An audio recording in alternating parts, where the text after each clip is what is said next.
Ahora vamos a ver la mecánica cuántica del átomo de hidrógeno. ¿Sí? Básicamente lo que tenemos que hacer es solucionar la ecuación de Schrödinger, ¿sí? Que, sí, o el hamiltoniano. Entonces ustedes saben que el hamiltoniano pues era menos el operador de energía cinética, que era h barra al cuadrado sobre 2 mu, ¿sí? Por el operador nabla, ¿sí? Este es el operador de energía cinética, más el operador de, del potencial central, ¿sí? En este caso, pues como todo está en representación del espacio, pues entonces el potencial central en representación del espacio pues es e cuadrado sobre r. Todo esto actuando sobre alguna función de onda. Hago la R gruesita. Te tiene que dar las autoenergías.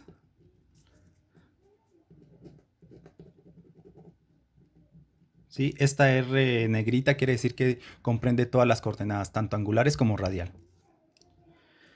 Bueno, entonces nosotros ya habíamos visto en videos anteriores que esto se puede transformar en una parte angular y una parte solamente radial. La parte angular pues simplemente te describía los armónicos esféricos, ¿sí? Y la parte radial nosotros habíamos llegado a una ecuación radial, ¿sí? Primero que todo sabíamos que estas funciones eran unas funciones propias, ¿sí? Del hamiltoniano y también del momento angular, que tenían básicamente tres números cuánticos, K, L y M, ¿sí? Y nosotros habíamos dicho de que esto lo podemos colocar como una parte radial, una función de onda radial, que era 1 sobre R por mu, donde mu va a depender de los números cuánticos K y L, y solamente de la parte radial, y multiplicado por los armónicos esféricos, que era la descripción angular, ¿sí? Y entonces habíamos sacado una ecuación diferencial para la parte radial, mu. ¿Listo? Entonces habíamos dicho de que, eh, de que describir la parte radial era simplemente describir cómo se comportaba esta función. Y la ecuación diferencial para esa ecuación nos había dado lo siguiente.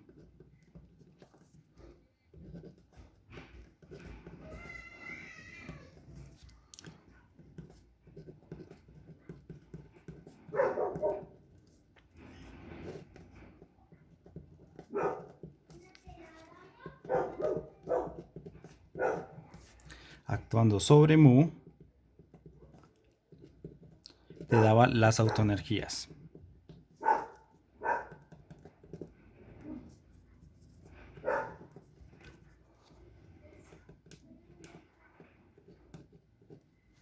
¿Sí? Habíamos llegado a esta ecuación diferencial. Y habíamos dicho que esto era como hallar era la ecuación diferencial o el movimiento de una partícula unidimensional, donde tiene esta energía cinética y tiene un potencial efectivo dado por esto. ¿Listo? Y una cosa importante que se debía cumplir era la condición de frontera, ¿sí? Que la función radial mu, ¿sí? Para el radio igual a 0, te tenía que dar 0. ¿Sí? Eso era importante. Tenía que darte 0. Bueno, entonces, una vez más, para poder simplificar un poco el problema, ¿sí? Vamos a hacer un cambio de variables. ¿Sí? Vamos a hacer un cambio de variables. Entonces, cambio de variables.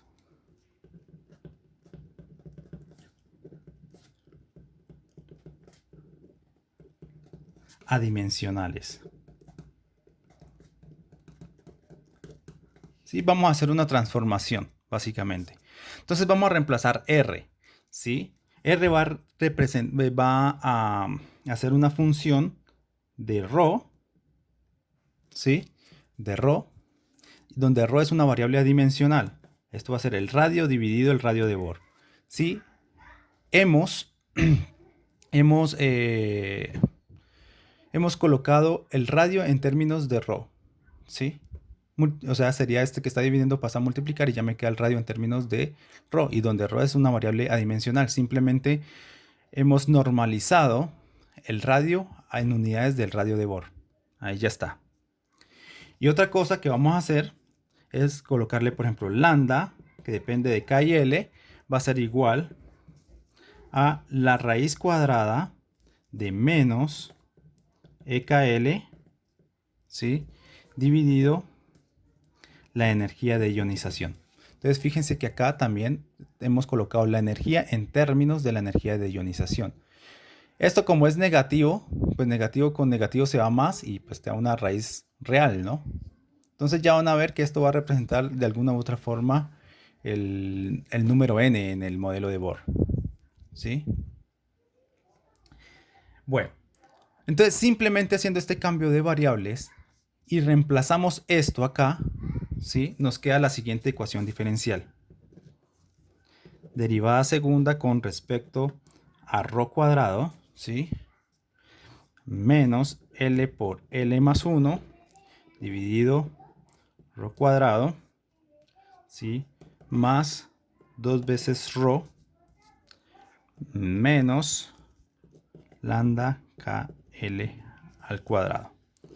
Todo esto por la función o actuando sobre la función radial mu. Obviamente, pues en este caso, pues la función radial la tenemos que también cambiar de variable, ¿no? Tiene que ser igual a 0. ¿Sí? Entonces, de esa forma nos ha quedado nuestra nueva ecuación, ¿sí? Se ve un poco más sencilla. Bueno, ahora, ¿cómo resolvemos la ecuación radial?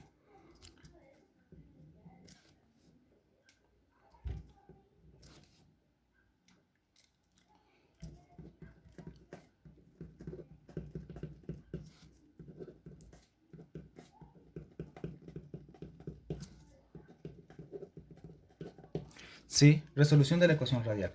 Primero tenemos que ver cuál es el comportamiento asintótico, ¿sí? ¿Cuál es la solución de la función radial cuando ρ tiende a infinito? O sea, cuando el radio tiende a infinito, es muy, muy, muy grande, ¿sí? Entonces, vamos a colocarle aquí comportamiento asintótico.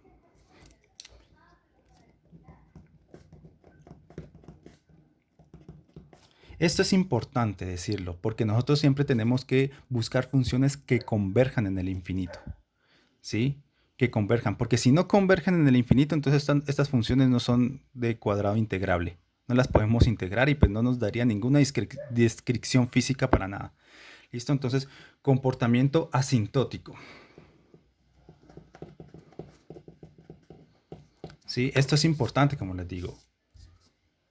Estas funciones deben converger en el infinito.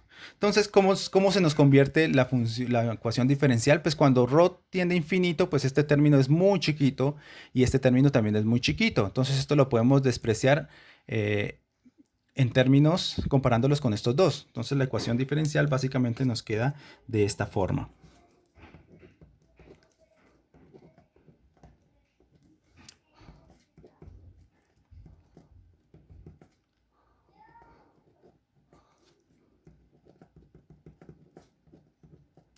De ρ.